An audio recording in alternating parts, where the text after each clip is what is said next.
เสร็จโยสวัสดีครับผมปรมินทราทีวีนะครับ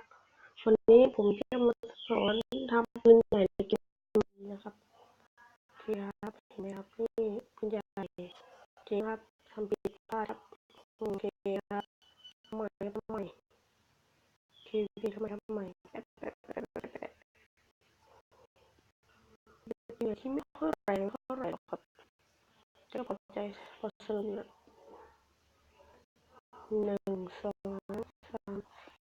5 6 7 8สิ่งที่ต้องใช้ก็คือ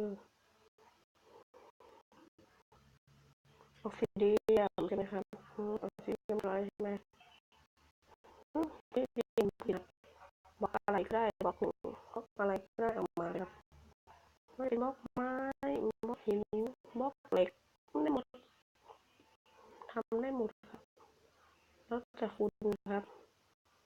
ที่ผมแนะนำนะครับขอให้เป็นออกซิเดียมครับเพราะอะไรล่ะมันมีความทนทานมากกว่านะครับปัตตุฟ้าโทษโ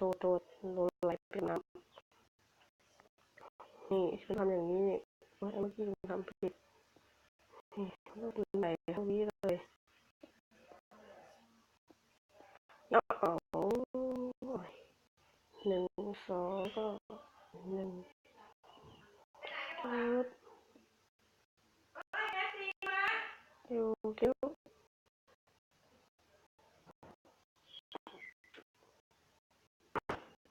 โอเคทำไปนี้ครับทำไปไปได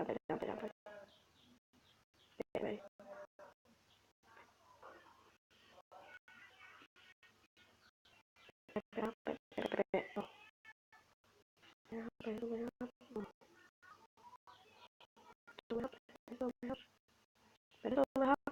มาแล้วครับอยู่ตรงนี้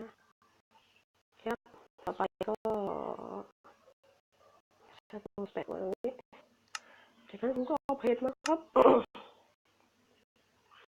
จากนั้นผมก็เอาเพจออกมาจึ๊บแล้วก็ทดสอบว่ามันได้ดีดูตั้งได้ดีแปะแล้วก็แปะแล้วก็แปะแล้วก็แปะครับเสร็จแล้วครับแค่นี้ครับคุณ